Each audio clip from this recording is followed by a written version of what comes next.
මොකද බං තාම උඹ ඔය කෙල්ලගේ ෆොටෝ දිහා බලන් හුල්ලන්නේ. උඹ තාම තනියම ලව් කරන එක නවත්තලා නැද්ද?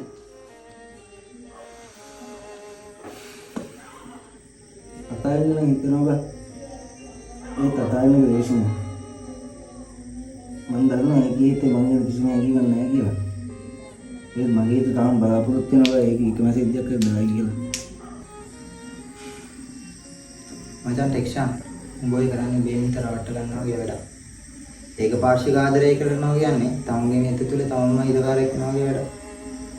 අනික ඔබ කොච්චර ඒකට ආදරය කරත් ඒකෙන් උඹට කිසි උත්තරයක් ලැබෙන්නේ නැත්නම් මොකද්ද බං ඔය කරන ආදරේ තේරුම? මචං උඹ ආදරේ එයා දකින්නේ කරදරයක් විදිහට බං. අද කාලේ කෙල්ලෙක්ට මැසේජ් එකක් ටයිප් කරන්න යන්නේ එක තප්පරයක්. එයා ඒක තප්පරේවත් උඹ වෙනුවෙන් වෙන් කරන්න නැති එකේ උඹ උඹේ මුළු ජීවිතේම ඒක වෙනුවෙන් ෆියුස් කරලා තියෙන තේරුම මොකද්ද? උන් කියන එක ඇත්ත බං. ඔබේ සතර වෙන කෙනෙක්ගේ ප්‍රතිචාරයන් වලට ඩිපෙන්ඩ් වෙන්න දෙන්න එපා. ඔබේ ගාව භාගය යන වාරයක් ගන්න වෙන්නේ. ඔබේ වර්ණනම තවත් අඩු වෙන එක. ඇත්තටම ආදරය කරනවා කියන්නේ දෙන්නෙක් අතර තියෙන්න ඕන බැඳීමක් මිසක් තනියම ආදරේ කියන්නේ නෙමෙයි බං. මම දන්නවා බං. ඒත් මට වෙලාවකට හිතෙනවා මේක ලස්සන ආදරයක් කියලා. ලස්සන වෙන්න පුළුවන් මචං. හැබැයි ඒ ලස්සන ඇතුලේ උඹට මේ මානසික ඉන්දාස නැති වෙනවා.